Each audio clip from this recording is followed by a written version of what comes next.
Smoking an Optima in this video. As the Japanese had to surrender towards the end of World War II in the mid-1940s, also meant that they had to relinquish the territory that they were occupying in Vietnam,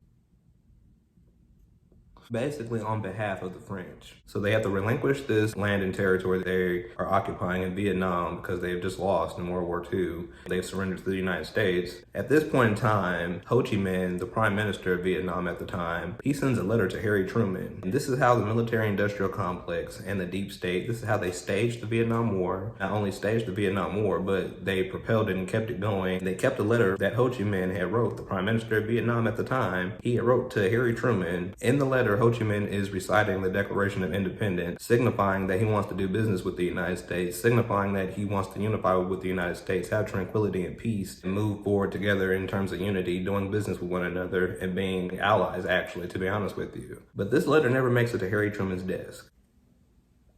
We have to ask ourselves, how does it not make it to his desk? Like, what happened? How did it not make it there to his desk? It's the deep state. Deep state stopped this letter from getting to Harry Truman's desk. They didn't want it to make it to him. They didn't want him to read this letter and unify with Vietnam to become allies with them. They didn't want this to happen because they wanted the Vietnam War.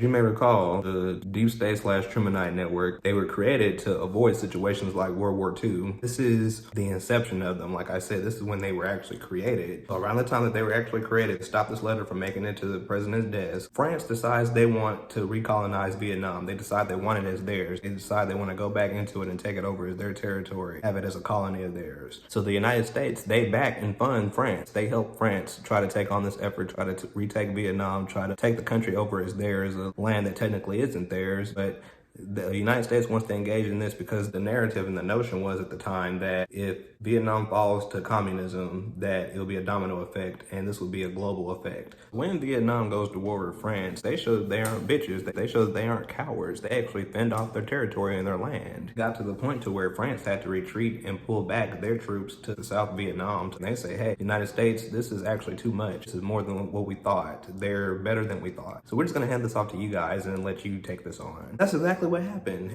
Lyndon B. Johnson had ties to the military-industrial complex. He was funded by them. In his time in Congress, in his time in the Senate, he was funded by the military-industrial complex. He had buddies that were in the military-industrial complex. So he was ultimately bought by them. They were a subsidiary of Halliburton. I believe they were called Harold and Brown, something to that sort. But they were basically a construction company within the military-industrial complex, subsidiary of Halliburton. So they had multiple military defense contracts during the Vietnam War, building different airports and military bases all throughout Vietnam for our troops, creating weapons, obviously, with the weapons division of Halliburton. That comes later down the road after the Vietnam War started. So we're there in Vietnam. We're there in South Vietnam. The United States, they try to prop up the South Vietnamese to try to take on North Vietnam, but they know it's going to be too much for the South Vietnamese. But we have advisors there, and JFK actually wants to withdraw from Vietnam. He actually wants to pull out of Vietnam and wants to have tranquility all around the world, basically, and have a non-interventionist type of foreign policy moving forward. This is part of my theory of why I believe JFK was assassinated, because he wanted to be a non-interventionist. He also wanted to end the Cold War, but he never got to any of that because he was assassinated. So this is part of how and why I believe JFK was assassinated, but that's a different conversation for a different day.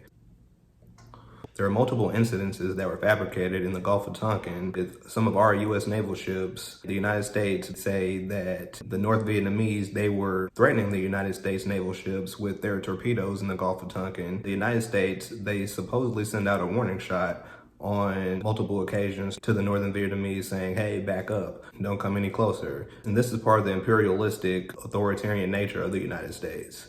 Days after that, the United States actually engages first with the Northern Vietnamese. So a couple days later, the United States, they actually engage with the Northern Vietnamese in terms of actual fire being exchanged. But it's the United States that are the aggressors. They're the ones who initiate the fight. They're the ones who initiate everything, gunfire being exchanged. They shoot and destroy North Vietnamese torpedo ships, killing multiple crewmen. But the United States, Lyndon B. Johnson, he comes out in a speech and he says that the Northern Vietnamese shot first. They fired first at us, which is not true. Multiple credible sources that have debunked this whole entire notion and theory that Lyndon B. Johnson is trying to sell to the American people. This is the start of a conglomerate of lies that Lyndon B. Johnson would tell throughout his presidency to the American people to propel the Vietnam War, to propel the military-industrial complex, to propel the deep state throughout our government, to give them what they want, which is war, greed and war, and imperialistic change throughout the world. So it's the Gulf of Tonkin that Lyndon B. Johnson uses to justify and telling to the American people in terms of telling Congress that, hey, we have to go to war with them because we have to protect our interests. We have to protect democracy around the world. We can't let communism spread. But at the same time, this isn't necessarily communism spreading. You have Ho Chi Minh basically stooping down to such levels because no one wants to do business with his country. The United States wants to push them into a corner along with France trying to go in and recolonize Vietnam because this is what this is all about. France wants to recolonize Vietnam, but then at the same time, they realize they can't do it. They see that the Northern Vietnamese aren't bitches. They see that they are actually wanting to unify their country, wanting to have a full unilateral Vietnam, and they can't take this. So they pass it off to the South Vietnamese, which is being propelled and upheld by the United States, handed off to the United States to try to win the war. But the whole entire time, the United States is lying about everything that's happening. You have a letter that didn't make it to Harry Truman. You have France wanting to control the country and the United States seizing on an opportunity to basically cash in on the military-industrial complex and the deep state wanting their imperialistic agenda being brought to the forefront, put together all in one in unison. You have the military-industrial complex and the deep state right there functioning really at its brightest moment in terms of insanity and corruption throughout our government and society. The Vietnam War is ultimately the reason why Lyndon B. Johnson didn't run for a second term because he couldn't do it. He saw that the progressive wing had Bobby Kennedy and Eugene McCarthy running in the Democratic primary, showing that they can win states, showing that they can compete with the president, showing that they can put up their own fight. And this is why you start to have a left progressive lane, a new left at this point in time in the United States. So Lyndon B. Johnson understands that he can't win. He understands that this new left is going to bring down his presidency, is bringing down his presidency. So he grows restless and he's just exhausted. But at the same time, LBJ was someone who was hungry for power. And the deep state and the military-industrial complex understood this. So they understand, hey, we'll push you up to the highest pedestal that you possibly want to sit on as long as we get what we want, which is unprecedented amount of war and profit at the same time.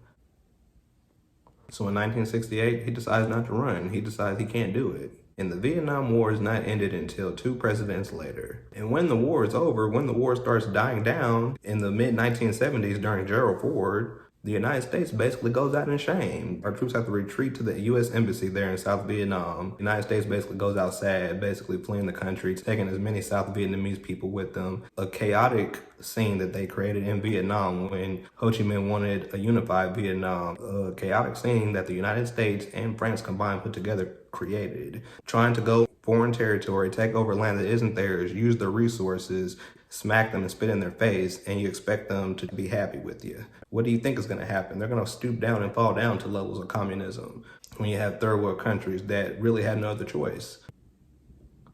During the Johnson administration, he gave close to $500 million to the military-industrial complex. So the Vietnam War and the Johnson administration was literally the military-industrial complex / Trumanite network / deep state at its finest. Them getting everything that they wanted. Don't forget to like, subscribe, comment, and share, guys. Peace.